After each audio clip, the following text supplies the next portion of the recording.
কিয় মানে এই তো তোমালোকৰ যে লগৰটো আছিল ক'ত আছে তাই শ্ৰীমাংসী তাইতো নাই তাইতো পলাই গ'ল কি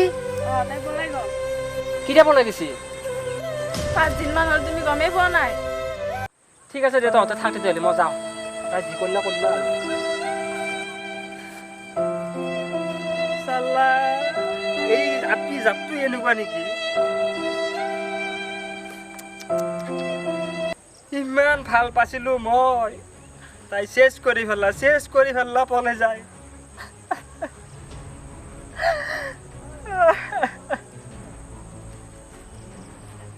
তাই পলাই যাওয়াতকে মোক মাৰি থৈ নেক লাগ কিয়া মই কি কৰোঁ এতিয়া মই মৰিমেই নে মই জিন্দা থাকিম